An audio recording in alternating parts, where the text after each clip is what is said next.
Hi, I'm Barster from the Bushcraft magazine. I tend to do the website and the technical stuff, but I also run the taster sessions for bow making. And so we're here today to look at just the difference between the Longbow D-section and a traditional flatbow.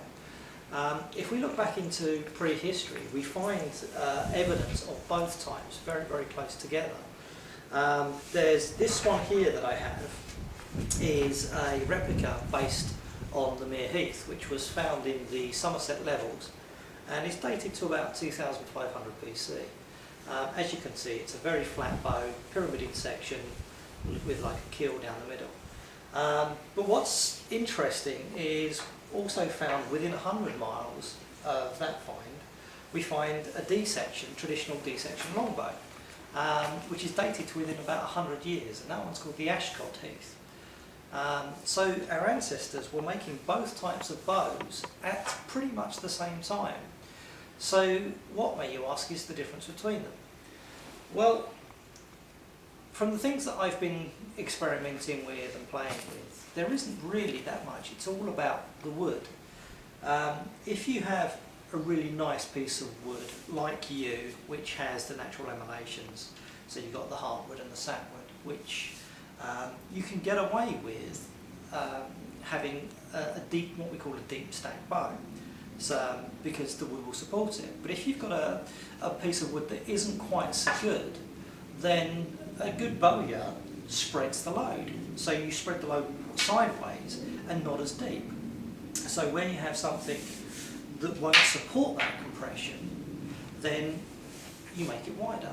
So I think that's really one of the optimum reasons why the two bows were in existence at the time, is because you got pieces of wood that weren't quite as good, or it was made from a sapling, such that it wasn't seasoned, but you wanted a bow, so you spread the load across the width of the bow by making it wider. I find that flat bows are a little bit slower in the cast because they've got a lot more weight to move, but they shoot just as well and just as good as the true D-section longbow. Obviously, to make a D-section longbow, you need an absolutely perfect piece of wood, and I think that's really the difference between them and why both types were made. Does that mean then, Barster, that different types of wood lend themselves to being a flat bow or a D-section bow? Yeah, I mean, obviously, if you've got a really good piece of yew, then you're better off making a D-section longbow because you're taking advantage of the best properties of the wood, with the sapwood resisting stretching and the heartwood resisting compression naturally. It's what makes yew the best wood in the world. You talk to Americans and they say that Osage orange is the best wood in the world for a longbow, but once you understand that an American longbow is actually a flat bow and not deep stacked like our English traditional longbow, it becomes more apparent, because yes, yew doesn't make a very good flat bow. You need that depth for the strength and the springiness, whereas Osage orange works very well for a flatter bow, and it works really, really well. It doesn't need the strength, the depth. Okay, but your average UK bushcrafter is not really going to have access to a lot of good yew or Osage orange. It just doesn't grow in the UK. So what are they going to do? What's your recommendations? To be honest, if you're a bushcrafter making wood out in the woods, then something like ash is probably your best bet. And I would tend to go for a flatter, wider bow than a D-section longbow. I've made quite a few ash longbows and they work really well. You can get up to about 35–40 pound quite happily, and that will make you a good little fun bow. And is there an optimum diameter of the ash pole that you would be looking for?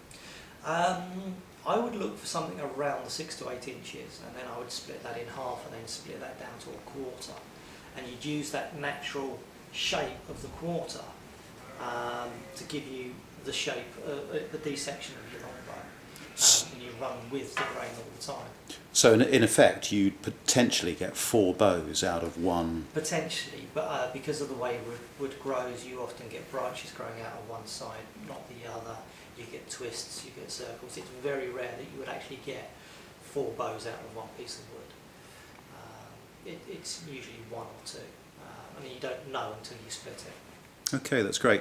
And what have we got lined up for 2010 then, in terms of taster courses? We've got another couple of bow courses where we'll be making bows out of saplings. Again, what we'll do because of the sustainability of the wood and the ease of access, we'll be using hazel. And hazel is a little bit too springy compared to ash, but it does make a bow.